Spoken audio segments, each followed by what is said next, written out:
ओम शांति। 26 मार्च 2026 की साकार मुरली है। मीठे बच्चे संग दोस्त से बचकर पढ़ाई पर पूरा पूरा ध्यान दो तो कोई भी तूफान आ नहीं सकते। बाकी माया को दूसरी मत बनाओ। आज बाबा प्रश्न पूछते हैं, कौन सी एक बात सदा ध्यान पर रखो तो बेड़ा पार हो जाएगा। उत्तर में बाबा कहते, बाबा आपका जो हुक्म। ऐसे सदा बाप के हुक्म पर चलते रहो तो तुम्हारा बेड़ा पार हो जाएगा। हुक्म पर चलने वाले माया के वार से बच जाते हैं। बुद्धि का ताला खुल जाता है। अपार खुशी रहती है। कोई भी उल्टा कर्म नहीं होता है।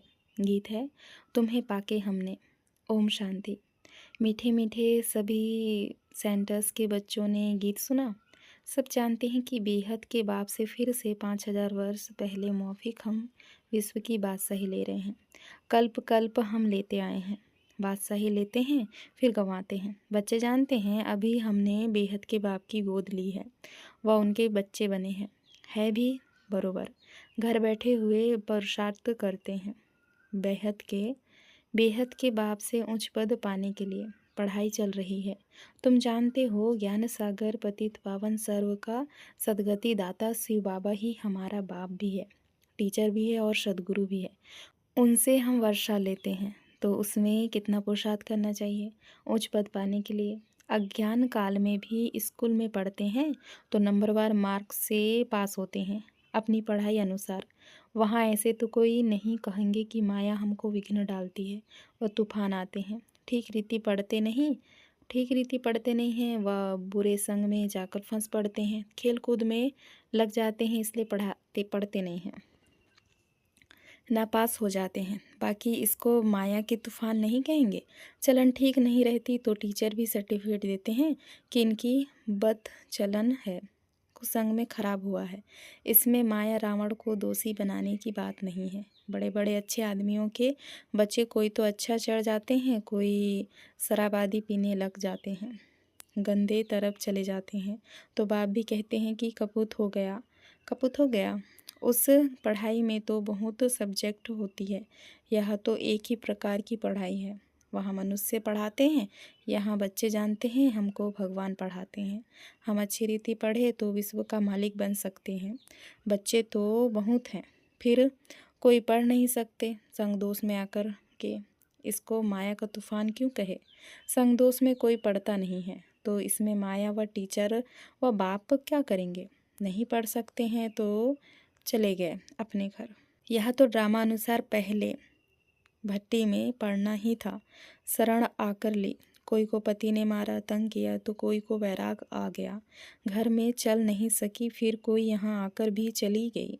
नहीं पढ़ सकी तो जाकर नौकरी आदि में लगी व शादी की। यह तो एक बहाना है। माया के तूफान से पढ़ नहीं सकते। यह नहीं समझते कि संगदोष के कारण यह हाल हुआ और हमारे में विकार जबरदस्त है। यह कोई कहते हो कि माया का तूफान लगा तब गिर पड़े। यह तो अपने ऊपर मदार है। बाप टीचर सदगुरु की जो शिक्षा मिलती है उस पर चलना चाहिए। नहीं चलते हैं तो कोई खराब संग है व काम का नशा व देह अभिमान का नशा है। सब सेंटर्स वाले जानते हैं कि हम बेहद के बाप से विश्व की बादशाही लेने के लिए पढ़ रहे हैं। निश्चय नहीं है तो बैठे ही क्यों हैं। और भी बहुत आश्रम हैं परंतु वहाँ तो कुछ प्राप्ति नहीं, एम ऑब्जेक्ट नहीं है। वहाँ सब छोटे छोटे मंट पंथ डालियाँ हैं। झाड़ वृद्धि को पाना ही है। यहाँ तो यह सारा कनेक्शन है। मीठे दैवी झाड़ का जो होगा वह निकल आएगा। सबसे मीठे कौन होंगे, जो सतयुग के महाराजा महारानी बनते हैं। अभी तुम समझते हो जो पहले नंबर में आते हैं उन्होंने जरूर अच्छी पढ़ाई पढ़ी होगी, वही सूर्यवंशी घराने में गए। ऐसे भी हैं गृहस्थ व्यवहार में रहते अर्पण में जीवन है, बहुत सर्विस कर रहे हैं, पर फ़र्क है ना। भले यहाँ भी रहते हैं परंतु पढ़ा नहीं सकते तो और सर्विस में लग जाते हैं। पिछाड़ी में थोड़ा रजाई पद पा लेंगे। देखा जाता है बाहर गृहस्थ व्यवहार में रहने वाले बहुत तीखे हो जाते हैं पढ़ने और पढ़ाने में। सभी तो गृहस्थी नहीं है।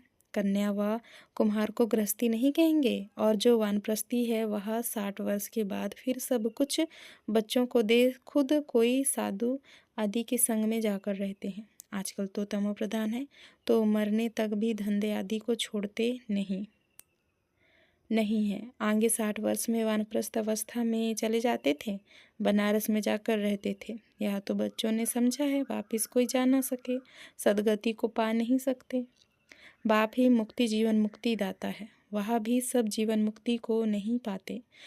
कोई तो मुक्ति में चले जाते हैं। अब आदि सनातन देवी देवता धर्म की स्थापना हो रही है। फिर जो जितना पुरुषार्थ करे उनमें भी कुम्हारियों को अच्छा चांस है, पारलौकिक बाप की वारिस बन जाती हैं। यहाँ तो सब बच्चे बाप से वर्षा लेने के हकदार हैं। वहाँ तो बच्चियों को वर्षा नहीं मिलता, बच्चों को लालच रहती है। भले ऐसे भी हैं जो समझते हैं कि ये भी वर्षा मिलेगा, वो भी लेवे, उनको क्यों छोड़े, दोनों तरफ पढ़ते हैं। ऐसे किस्म किस्म के हैं। अब यह तो समझते हैं अच्छा, जो पढ़ते हैं वह उच्च पद पा लेते हैं, प्रजा में बहुत साहूकार बन जाते हैं। यहाँ रहने वालों को अंदर ही रहना पड़ता है, दास दासियाँ बन जाते हैं। फिर त्रेता के अंत में 3 4 5 जन्म करके रजाई पद मिलेगा। उनसे तो वह साहूकार अच्छे हैं, जो सतयुग से लेकर उन्हों की साहूकारी कायम रहती है। गृहस्थ व्यवहार में रहकर साहूकारी पद क्यों नहीं लेना चाहिए। कोशिश करते हैं हम रजाई पद पाएँ, परंतु अगर खिसक पड़ते हैं तो प्रजा में अच्छा पद पाने का पुरुषार्थ करना चाहिए। वह भी तो उच्च पद हुआ ना। यहाँ रहने वालों से बाहर रहने वाले बहुत ऊंचा पद पा सकते हैं। सारा मदार पुरुषार्थ पर है, पुरुषार्थ कभी छिप नहीं सकता। प्रजा में जो बड़े थे बड़ा वो साहूकार बनेगा, वह भी छिपा नहीं रहेगा। ऐसे नहीं कि बाहर वालों को कोई काम पद मिलता है। पिछाड़ी में रजाई पद पाना अच्छा व प्रजा में शुरू से लेकर उच्च पद पाना अच्छा। गृहस्थ व्यवहार में रहने वालों को इतने माया के तूफान नहीं आते हैं, यहाँ वालों को तूफान बहुत आते हैं। हिम्मत करते हैं हम शिव बाबा की शरण में बैठे हैं, परंतु संग दोष में पड़ते नहीं हैं। पिछाड़ी में सब मालूम पड़ जाता है। साक्षात्कार होगा, कौन क्या पद पाएंगे।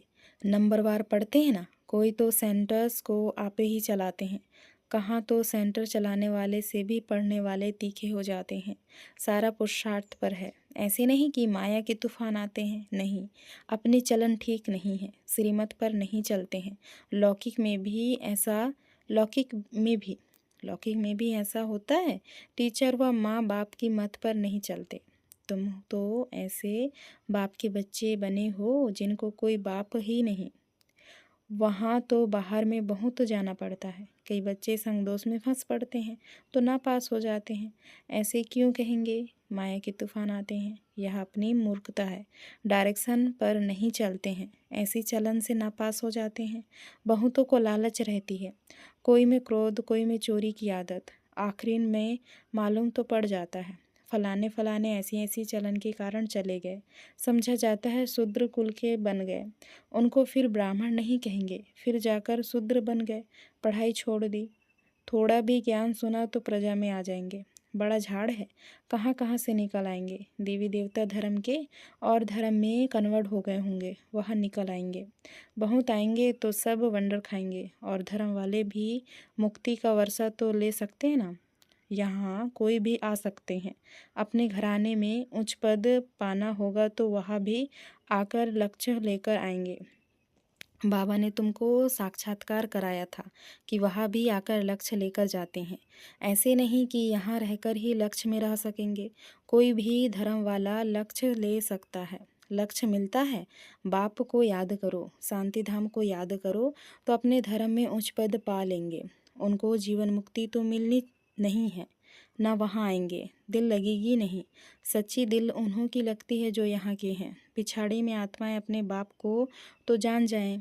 बहुत सेंटर्स पर ऐसे भी हैं जिनका पढ़ाई पर अटेंशन नहीं है, तो समझा जाता है उच्च पद नहीं पा सकेंगे। निश्चय हो तो यह नहीं कह सकते कि फुर्सत नहीं है, परंतु तकदीर में नहीं है तो कहते हैं फुर्सत नहीं है। यह काम है, तकदीर में होगा तो दिन रात पुरुषार्थ करने लग पड़ेंगे। चलते चलते संग में भी खराब हो पड़ते हैं, उसको ग्रहचारी भी कह सकते हैं। बृहस्पति की दशा बदलकर मंगल की दशा हो पड़ती है, शायद आगे चलकर उतर जाए। कोई के लिए बाबा कहते हैं राहु की दशा बैठी है, भगवान कभी नहीं मानते हैं, समझते हैं यह ब्रह्मा कहते हैं। बच्चों को यह नहीं पता पड़ता है कि कौन है जो डायरेक्शन देते हैं। देह अभिमान होने के कारण साकार के लिए समझ लेते हैं। देही अभिमानी हो तो समझे कि शिव बाबा जो भी कहते हैं वह हमें करना है। रिस्पॉन्सिबिलिटी शिव बाबा पर है। शिव बाबा की मत पर तो चलना चाहिए ना। देह अभिमान में आने से शिव बाबा को भूल जाते हैं। फिर शिव बाबा रिस्पॉन्सिबल नहीं रह सकता। उनका ऑर्डर तो सिर पर धारण करना चाहिए, परंतु समझते नहीं हैं कि कौन समझाते हैं। सो भी और तो कोई ऑर्डर्स नहीं करते, सिर्फ बाप कहते हैं मैं तुमको श्रीमत देता हूँ, एक तो मुझे याद करो और जो ज्ञान में सुनाता हूँ वह धारण करो और कराओ, बस यही धंधा करो। अच्छा बाबा, जो हुक्म राजाओं के आगे जो रहते हैं वह ऐसे कहते हैं, जो हुक्म वह राजाएं हुक्म करते थे, यह शिव बाबा का हुक्म है। घड़ी घड़ी कहना चाहिए जो हुक्म शिव बाबा, तो तुमको खुशी भी रहेगी। समझेंगे शिव बाबा हुक्म देते हैं, याद रहेगी शिव बाबा की, तो बुद्धि का ताला खुल जाएगा। शिव बाबा कहते हैं यह प्रैक्टिस पड़ जानी चाहिए तो बेड़ा पार हो जाए, परंतु यही डिफ़िकल्टी है, घड़ी घड़ी भूल जाते हैं।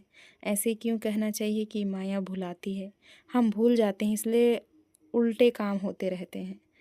बहुत बच्चियां हैं, ज्ञान तो बहुत अच्छा देती हैं, परंतु योग नहीं, जिससे विकर्म विनाश हो।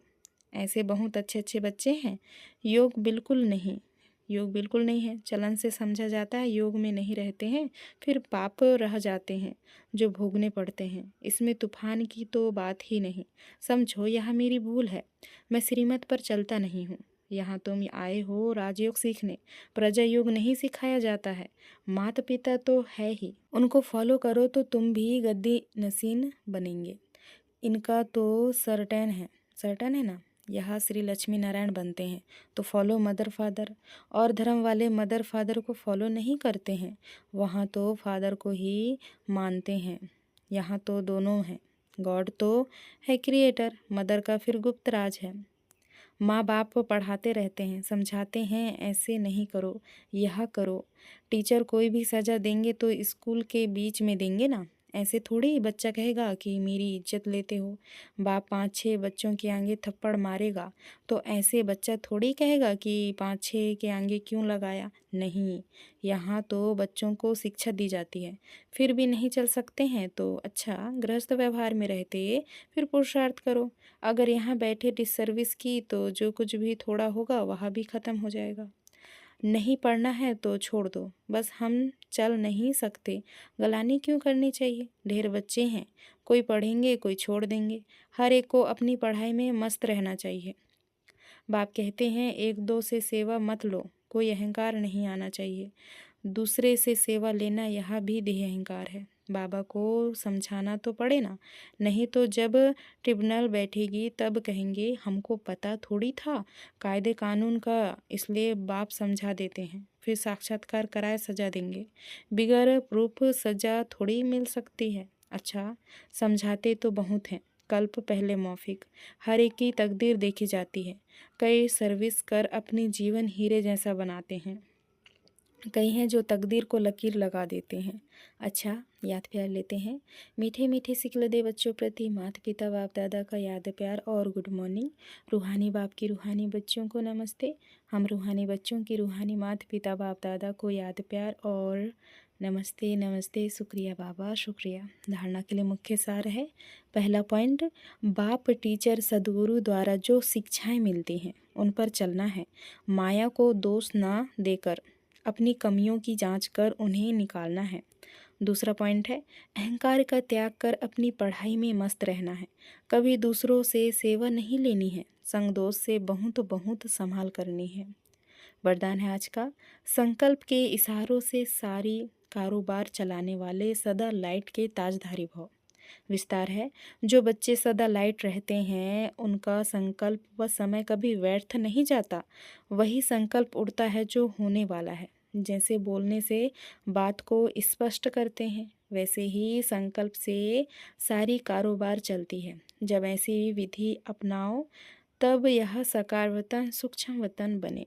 इसके लिए साइलेंस की शक्ति जमा करो और लाइट के ताजधारी रहो। स्लोगन है, इस दुख धाम से किनारा कर लो तो कभी दुख की लहर आ नहीं सकती। ये व्यक्ति सारे नीचे के फाउंडेशन को मजबूत कर सदा निर्भय और निश्चिंत रहो। जैसे कार में बैटरी जब थोड़ा ढीली हो जाती है, कार अपने आप नहीं चलती है तो दूसरों से थोड़ा धक्का लगवाते हैं। ऐसे जिस भी आत्मा में आपका फेथ हो और समझो इनसे हमको मदद मिल सकती है, तो उनसे थोड़ा सा सहयोग लेकर आगे बढ़ जाना चाहिए। कमजोरी की बात को ज़्यादा नहीं सोचना, तब खुशी में आगे बढ़ते जाएंगे। अच्छा, ओम शांति। शुक्रिया बाबा, शुक्रिया।